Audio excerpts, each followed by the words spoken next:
예, 오늘은 제목이 좀 이렇게 와닿는 제목이 돈 욕심 때문에 순종을 미루지 말자라는 제목이에요.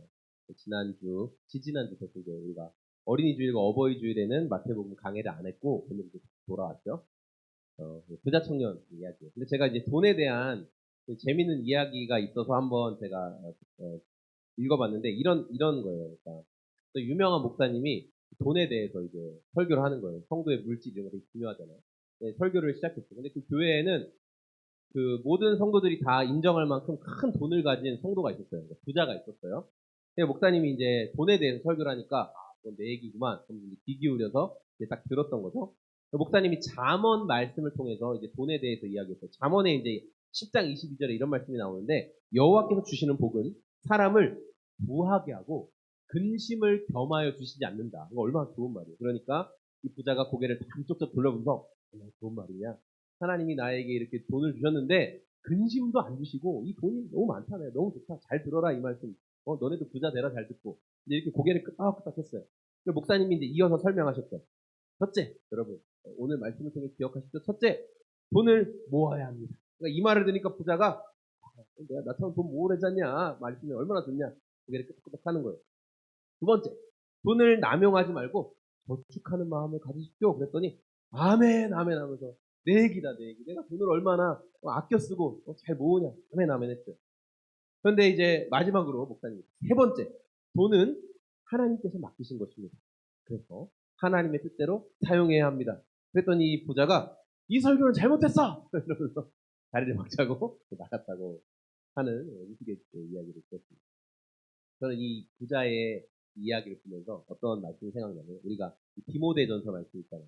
디모데전서 말씀을 보니까 돈을 사랑함이 일만 악의 뿌리가 되나니 이것을 탐내는 자들, 돈을 사랑하는 마음이 생긴 자들은 미혹을 받아서 믿음에서 떠나게 되고 많은 사람이 근심하면서 자신을 찌르게 된다. 이런 말씀이 나와요. 돈을 사랑하는 마음은 결국 모든 악한 것의 뿌리가 되고 그래서 믿음에서 떠나게 된다라고 성경은 경고를 하고 있습니다. 오늘 우리가 함께 읽었던 이 네 절은 2주 전에 나누었던 이 부자 청년에 대한 뒷부분 그 이야기예요. 예수님이 부자 청년과 나눈 대화에 어떠한 영적인 의미가 담겨 있는지를 설명해 주시는 내용인데 그 중에 한 단락을 오늘 이제 본문으로 잡았어요. 다시 한번 이제 부자 청년에 대해서 한번 설명을 해볼게요. 예수님과 이 청년의 만남이 굉장히 인상적인 사건이었어요. 그래서 마태복음, 마가복음, 누가복음에 다 기록되어 있는 거예요. 제자들이 볼 때 굉장히 중요한 사건이었거든요. 부자 청년은 부자였고 관원이었어요. 그렇죠? 이스라엘의 관원이었다. 우리 이걸 기억하고 있습니다. 사람들이 다 지켜보고 있는데 부자 청년이 예수님 앞에 나와서 무릎을 꿇었죠. 굉장히 겸손해 보이는 모습을 또 보여주었습니다. 그리고 어떠한 질문을 했냐면 어떻게 하면 영원한 생명을 얻습니까? 저는 뭐 세상의 돈이나 이런 거에 관심이 없고 영적인 것에 관심이 있습니다. 이런 어떤 액션을 보여준 거죠. 굉장히 겸손해 보이고 사람들이 볼 때 저 사람 진짜 대단하구나. 예수님이 영생을 얻고 싶니? 그러면 내가 알려줬잖아. 율법을 다 지켜라. 이렇게 말씀하셨어요. 그러니까 부자 청년이 했던 말이 뭐예요? 저는 어려서부터, 저 아기 때부터 제가 다 지켰습니다. 예. 제가 어떤 지각이 있을 때부터 저는 율법을 다 지켰습니다. 이렇게 이야기를 했어요. 이 청년이 율법까지 다 지켰다는 말은 주변에 있는 사람들로 하여금 와, 저 청년 정말 대단해 라고 생각하게 만들었어요. 우리가 지난번에 얘기했죠. 그게 청년의 포장지였다라고 이야기했잖아요. 청년의 포장지였어요. 청년은 사람들도 속이고 스스로 자기 자신도 속인 거예요. 율법을 다 지켰어. 이렇게 이야기를 하는 거죠. 예수님은 최종적으로 그래서 청년에게 이제 말씀을 하시는 거예요. 뭐냐면은 내가 하나님과 이웃을 사랑하라는 그 계명까지 네가 정말 다 지켰으면 자 그러면 너의 그 많은 재산을 팔아서 가난한 자들에게 나눠주고 나를 따라와라. 이렇게 말씀을 하셨어요. 영생을 얻을 거야. 너 그렇게 하면 영원한 생명을 얻을 수 있어. 그러니까 이 청년이 예수님의 이 질문을 듣고 그동안 자기를 감싸고 있던 그 마지막 포장지를 벗어버리지 못했어요. 근심하면서 떠나갔다라고 성경은 기록하고 있습니다. 청년이 돌아간 뒤에 예수님과 함께 있는 제자들을 보시면서 말씀하십니다. 진실로 너희에게 이르노니 예수님이 진실로라는 말을 붙이면 진짜 중요하다라는 말이거든요. 그러니까 진실로 너희에게 이르노니 부자가 하나님의 나라에 하나님의 왕국에 천국에 들어갈 수가 어렵다. 정말 어려운 일이다라고 말씀하셨어요. 이게 얼마나 어려운 일인지 낙타가 바늘귀, 그 바늘 조그만 실 넣는 그 귀로 들어가는 것이 부자가 천국에 들어가는 것보다 쉬울 것이다라고 예수님 말씀하셨어요. 예수님의 말씀을 듣게 된 제자들이 경악하면서 놀랐어요. 저렇게 모든 사람들에게 인정받는 저 부자 청년도 천국 들어가기가 어렵다면 그러면 누가 과연 천국에 들어갈 수 있을까라고 말했다는 거예요. 너무 놀라운 거죠. 근데 우리는 들어갈 수 있는 거야? 예수님을 따르는 우리는 과연 가능한 거야? 이런 생각을 하게 되었다는 거죠. 근심하는 제자들을 향해서 예수님께서 사람이 구원을 얻는 길에 대해서 다시 한번 설명하세요. 어떻게 사람이 구원을 얻느냐? 돈이 많고 사회적으로 인정받는 위치에 오르는 그게 하나님께 복을 받았다라고 생각했거든요. 이스라엘 문화 속에서는 돈 많고 인정받는 자리에 올라가면 저 사람 하나님께 복을 받은 거야. 근데 사실 그게 우리의 문화에도 있죠. 하나님께 복을 받았으니까 저 사람이 저렇게 돈도 많고 높은 자리에 올라가겠지. 그런 생각을 한단 말이에요. 근데 예수님은 이렇게 말씀하시는 거예요. 구원은 사람의 노력으로 얻어지는 게 아니다. 사람의 어떤 지위로 인해서 얻어지는 게 아니다. 26절 말씀입니다. 사람으로서는 할 수 없으나 하나님으로서는 다 하실 수 있느니라 이렇게 말씀을 하시는 거예요. 사람의 노력으로 얻어낸 돈과 높은 지위가 구원을 얻는 길이 아니라는 거예요. 구원은 하나님이 주시는 선물이다. 선물. 로아 선물 받는 거 좋아하죠? 구원은 하나님이 주시는 선물이다라고 말씀하고 있어요. 우리는 돈이 많고 적음에 따라서 사실 줄 세우는 그런 시대를 살고 있어요. 그렇죠? 돈 많은 사람은 앞자리에 서는 거고 돈 없는 사람은 뒷전으로 물러나는 시대예요. 돈이면 다 될 것 같은 시대. 그래서 돈이 하나님 된 시대를 살고 있어요. 우리가. 돈이 하나님 된 시대를 살고 있어요. 그래서 성도들도 그 돈이 하나님 된 시대에서 자유롭지 못해요. 어제도 그 이야기 이제 오셔가지고 강의하면서 그 얘기했어요. 금융이 하나님 된 시대를 살고 있다. 쉽게 설명하면 이런 거예요. 금융이 왜 하나님 됐냐면 그리스도인들인데도 결혼을 이제 예수님을 믿는 젊은 남녀가 결혼을 생각하는데 결혼을 언제 결정해요? 하나님이 저 사람을 나에게 주셨다. 우리가 결혼하자 이게 아니잖아요. 아파트 살 돈이 있으면, 집 해올 돈이 있으면, 네. 내가 대출을 받아서 뭐 해서 이렇게 할 만한 돈이 있으면 결혼해야지. 둘이 결혼해서 함께 모아갈 생각하기 전에 내가 돈이 먼저 준비되면, 금융적으로 먼저 준비가 되면 내가 이거 해야지. 이렇게 생각한다는 거예요. 그러니까 뭐가 우리의 기준이 됐어요? 뭐가 결정의 기준이 됐어요? 돈이, 그리스도인들도 그 돈이 우리 삶의 결정 기준이 되어버린 시대를 살고 있는 거예요. 그래서 성도는 어떤 사람들이에요? 성도는 돈이 하나님 된 세상 속에서 하나님은 물질보다 크신 분이다. 하나님은 온 세상의 주인이시다. 그분이 주권을 가지고 있다는 것을 인정하는 게 성도의 삶이라는 거예요. 그러나 부자 청년은 그렇게 하지 못했다라는 거예요. 그래서 오늘 저는 말씀을 통해서 이 돈이라는 가치가 너무 커 보이는 시대를 우리가 살고 있어요. 물론 저도 그 영향력과 압박 가운데 있어요. 그런 세상의 풍조 속에서 저와 우리 성도님들이 무엇을 붙잡고 바라보아야 할지, 예수님을 붙잡는 자에게 어떤 약속을 주셨는지를 오늘 말씀을 통해 함께 나누려고 합니다. 오늘 말씀에 예수님께서 기억해야 될 그 가르침 주신 건 뭐냐면 구원의 여부, 그러니까 구원을 받는 것은 물질의 많고 적음에 달려있지 않다라는 거예요.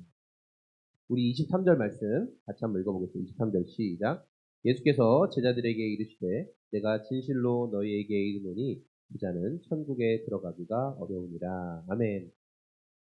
예수님은 부자 청년에게 이렇게 명령하셨죠. 너의 소유를 팔아서 가난한 자들에게 나눠줘라. 그리고 나를 따라와라. 이렇게 말씀하셨어요. 그러면 예수님은 어떤 약속을 주셨냐면 영원히 사라지지 않는 하늘의 보화가 너에게 있을 것이다. 그 뭐예요? 네가 구원을 얻게 될 것이다. 이렇게 말씀하시는 거죠. 근데 청년이 그 말씀을 듣고 순종했느냐? 순종하지 못했죠. 성경은 그가 재물이 많았기 때문에 근심하여 돌아갔다. 이렇게 말씀하고 있어요. 요즘 우리나라 지금 현 시대를 보면서 투기가 너무너무 과열된 모습을 우리가 볼 수 있어요. 다 알고 계시죠? 온라인 가상화폐, 땡땡 코인 이런 거 들어보셨잖아요? 코인 종류가 엄청나게 많아요. 주식시장은요, 아침 9시에 개장해서 오후 3시 반이면 주식시장이 마감이 돼요. 그리고 투자한 종목에 대해서 그날 최고로 올라갈 수 있는 금액이 있고 최고로 떨어질 수 있는 금액, 상한가와 하한가가 정해져 있기 때문에 그 이상 못 올라가고 그 이상 빠지지는 않아요. 그런데 이 코인은 어떤 줄 아세요? 코인은 24시간 계속 돌아가요. 상한가도 없고 하한가도 없어요. 어제 1원이었던 게 다음날 10만 원이 될 수도 있는 거고요. 그 1원이었던 게 다시 그냥 아무것도 없는 게 될 수 있는 거예요. 이게 이 코인 시장이라는 거예요. 제가 요 근래 이렇게 어떤 그 청년과 대화를 나누면서 이런 이야기를 들었어요. 청년들이 직장을 선택하는 기준이 있잖아요. 우리 부모님 세대들도 다 직장을 선택할 때 어떤 기준을 갖고 하셨어요. 근데 요즘 청년들은요, 직장을 선택할 때 더 이상 직장의 연봉이 선택 기준이 아니라는 거예요. 좀 놀라셨어요. 아니, 당연히 이거 어떤 연봉이 높고 그런 직장에 들어가야지 그 돈을 잘 모을 수 있지 이렇게 생각하잖아요. 근데 청년들의 직장 선택 기준은 뭔지 아세요? 4대 보험만 되면 돼요. 연봉이 낮아도 4대 보험만 되면 돼요. 왜 그런 줄 아세요? 그러면 그 직장에 들어가서 4대 보험이 되니까 은행에서 대출을 최대한 받는 거예요. 그 4대 보험이 되니까. 직장 그걸 걸고 최대한 대출을 받아서 우리가 흔히 말하는 영혼까지 끌어모아서 그 대출금을 가지고 비트코인을 하든지 주식을 하든지 아니면 부동산에 투자라든지 그 투자해서 은행에서 받은 그 이자 갚으면서 그 투자한 게 올라갈 걸 기대한다는 거예요. 왜냐하면 평범하게 아무리 봉급 모아서 저축해봐야 집 하나 못 사는 시대가 되었기 때문에 그렇게 청년들이 그냥 4대 보험 되는 직장인은 무조건 들어간다는 거예요. 유대인들의 문화 속에서 돈과 건강, 뭐 장수, 뭐 이런 것들은 하나님이 주시는 복이다라는 생각이 굉장히 강했어요. 왜냐하면은 신명기 28장에 이 말씀이 등장하는데 제가 읽어드릴게요. 아마 내가 저 들어봤는데 이런 말씀일 거예요. 신명기 28장 1절 내가 내 하나님 여호와의 말씀을 삼가 듣고 내가 오늘 내게 명령하는 그의 모든 명령을 지켜 행하면 내 하나님 여호와께서 너를 세계 모든 민족 위에 뛰어나게 하실 것이라. 내가 내 하나님 여호와의 말씀을 청종하면 이 모든 복이 내게 임하여 내게 이르리니 성읍에서도 복을 받고 들에서도 복을 받을 것이며 내 몸에 자녀와 내 토지의 소산과 내 짐승의 새끼와 소와 양의 새끼가 복을 받을 것이며 내 광주리에 떡 반죽 그릇이 복을 받을 것이며 내가 들어와도 복을 받고 나가도 복을 받을 것이다. 이 말씀 들어보셨죠? 그래서 우리 부모님들이 자녀들을 위해 기도해 줄 때 주님 들어와도 복을 받고 나가도 복을 받게 해주시죠. 이런 말씀 하잖아요. 그런 거예요. 그러니까 물질적인 부요함이 무엇이냐? 하나님을 잘 믿고 따랐더니 주신 복이다. 이렇게 생각을 했다라는 거예요. 그러니까 자연스럽게 뭐예요? 하나님을 잘 믿고 따른 사람이 물질적인 부를 받았으니까 저 사람은 당연히 구원도 받겠지. 하나님을 믿고 잘 따랐잖아. 이런 생각이 그냥 팽배한 거예요. 이스라엘 문화 속에서는. 그런데 예수님은 그 생각을 정면으로 깨뜨리시는 거죠. 우리 24절 말씀 같이 읽어보세요. 24절 시작. 23절에는 부자가 천국에 들어가는 것이라고 말했고 24절에는 부자가 하나님의 나라에 들어가는 것이 어렵다라고 말씀하셨어요. 그러니까 우리가 보통 천국을 생각하면 이제 죽고 나서 성도들이 가는 곳을 생각하잖아요. 네, 이런. 그리고 하나님의 나라는 지금 하나님을 아버지라고 예수님을 구원자로 인정한 사람들이 하나님의 통치를 받잖아요. 우리가. 그러니까 내가 내 멋대로 하고 싶지만 하나님께서 이것을 기뻐하시지 않아. 그래서 내 삶에서 나는 이런 선택을 해야 돼. 하나님의 통치를 받고 있는 게 하나님의 나라거든요. 그러니까 예수님이 지금 부자가 천국과 하나님의 나라를 이렇게 그냥 바꿔서 사용하신 이유는 뭐냐면 부자는 그러니까 우리가 지금 우리가 살고 있는 이 하나님의 나라에서도 돈이 너무 많으니까 하나님의 뜻에 순종하기가 어렵고 그리고 천국 내세에서도 가지 못한다는 거예요. 그러니까 이 땅에서 순종하지 못한 사람은 당연히 천국도 못 가는 거죠. 그러니까 그 말씀을 예수님께서 하신 거예요. 예수님이 왜 부자 청년에게 너 물질을 팔아서 가난한 자들에게 주라 왜 말씀하셨다고 했어요? 청년을 거지 만들려고 했던 게 아니라 너를 묶고 있는 그 물질에서부터도 자유해져라. 그러니까 예수님 그런 의도로 말씀을 하신 거예요. 청년은 많은 사람들의 인기를 받고 있었어요. 그리고 자기가 삶을 돌아볼 때 괜찮은 삶을 살았어요. 그러니까 예수님이 너 물질에서 자유해져라라고 말해도 거기에 순종할 수가 없었던 거예요. 왜냐하면 지금 이 정도도 너무너무 괜찮은 삶을 살고 있었기 때문에. 많은 부를 누리고 그 돈이 그 청년의 안정감이었어요. 그 돈이 청년의 안정감이었다고요. 그러나 예수님은 네가 돈이 많은 것이 구원을 보장해주지 않는다라고 분명하게 말씀하세요. 이 청년의 모습을 예로 들어서 예수님께서 저렇게 돈이 많고 사람들의 부러움을 사도 그게 구원의 필수 조건이 아니다라고 말씀을 하시는 거죠. 부자가 구원받는 게 얼마나 어려운지 낙타가 바늘귀로 들어가는 것이 더 쉽다 차라리 부자가 구원받는 것보다 이 말씀하셨는데 왜 낙타와 바늘귀를 예로 들었냐면 예수님 당시에 볼 수 있는 가장 큰 동물이 낙타예요. 만약에 거기 코끼리가 있었으면 예수님이 코끼리가 바늘귀로 들어가는 게 더 쉽다 이렇게 말씀하셨어요. 네. 그러니까 너무 그 큰 동물이 어떻게 거기 들어가냐. 불가능하지 않겠니? 그 정도로 어려운 거야. 부자가 자신이 움켜쥐고 있는 것을 다 포기하고, 왜냐하면 돈 사랑하는 마음이 있으니까. 돈 사랑하는 마음을 포기하고 하나님의 말씀에 순종한다고? 그만큼 그게 어려운 거야. 라고 예수님이 말씀을 하시는 거예요. 그러니까 제자들에게는 이게 너무 충격으로 다가온 거죠. 아니 어떻게 저렇게 훌륭한 사람이 구원을 못 받으면 우리는 어떻게 해요? 그런 마음이 있었던 거죠. 세상적으로 착하게 살고 돈 잘 벌고 성공하면 하나님이 복 주시고 구원받는다라고 자연스럽게 생각을 했는데 그게 구원의 길이 아니야라고 말씀하시니까 제자들이 경악하면서 충격을 받았던 거죠. 청년을 감싸고 있던 멋진 포장지. 이것은 청년도 속이고 사람들도 다 속였어요. 제자들도 다 속았죠. 그런데 예수님은 청년에게 뭐라고 말씀하시냐면 너 지금 네가 움켜쥐고 있는 돈과 구원과 둘 중에 하나를 선택해야 돼. 할 수 있겠니? 그 말씀하신 거예요. 둘 중에 하나 선택해야 되는데 할 수 있겠어? 그 말씀하신 거죠. 근데 청년은 자기가 돈도 쥐어지고 이 땅에서의 돈도 움켜쥐고 그리고 영원한 하나님의 나라에서의 구원까지도 둘 다 움켜쥐기를 원했어요. 욕심이 많은 거죠. 둘 다 움켜쥐기를 원했어요. 그러니까 그 명령 앞에 포기를 못했던 거죠.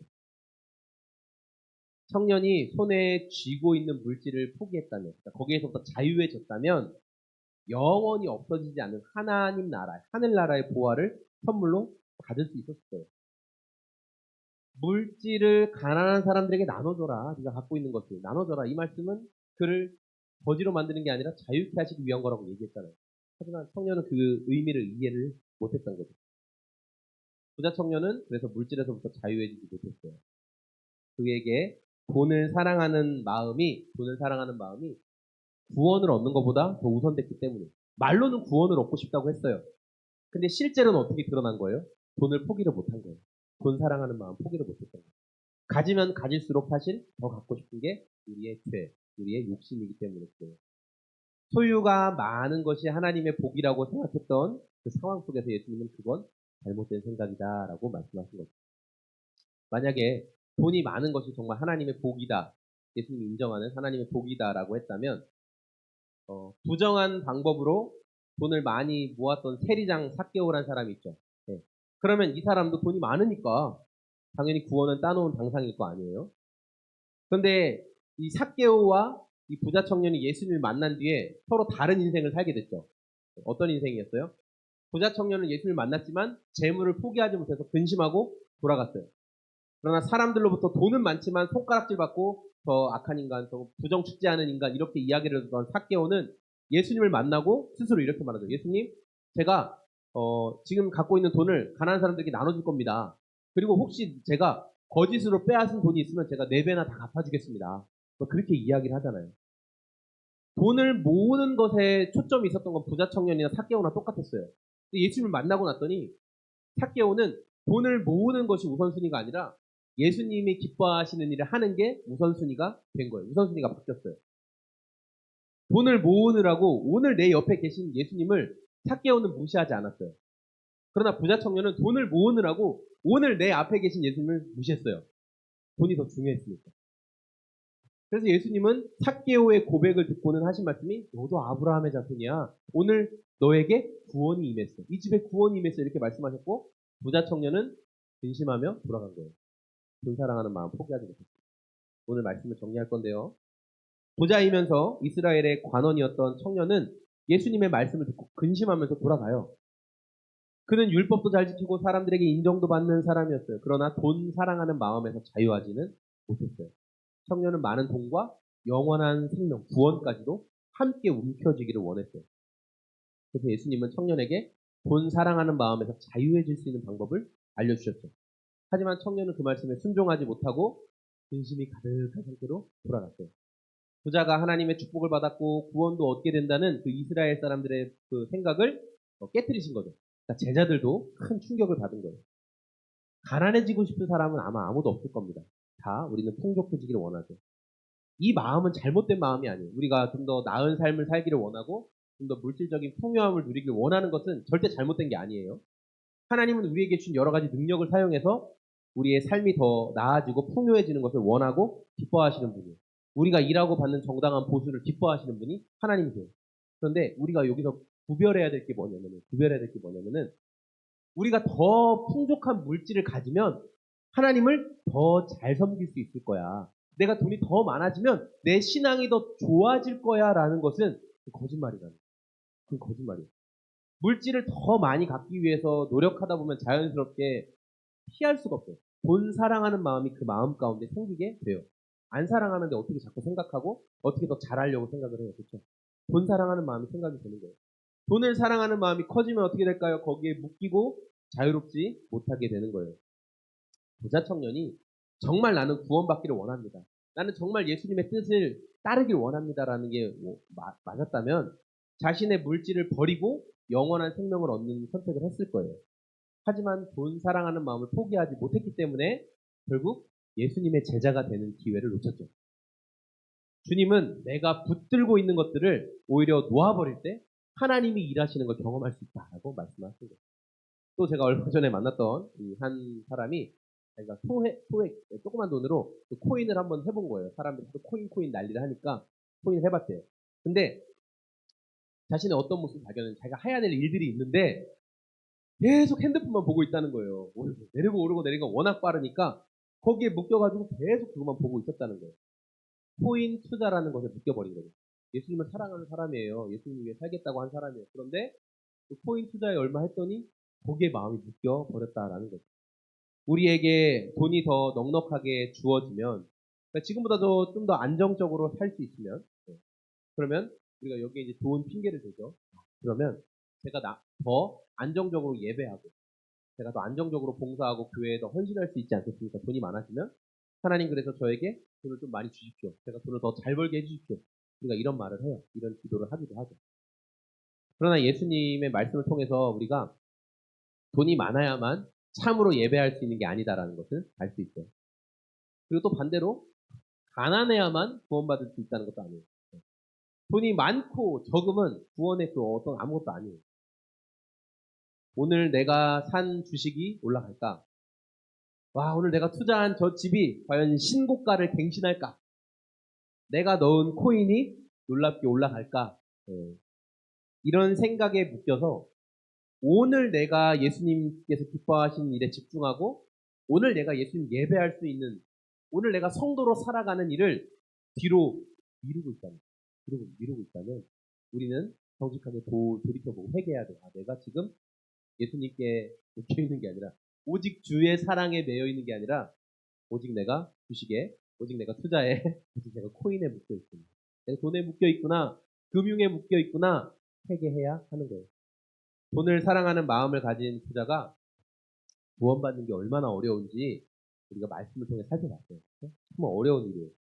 돈을 더 움켜쥐기 위해서 계획하고 고민하고 생각하고 그것에만 빠져 있으면 그래서 오늘 내 곁에 계신 예수님을 바라보고 예배하지 못하면 그것은 돈 사랑하는 마음 때문에 얼마의 돈은 좀 벌 수 있겠죠. 그러나 실제로 우리의 삶의 영적인 영역에서 엄청나게 큰 손해가 있다는 것을 우리는 반드시 기억해야 될 거예요.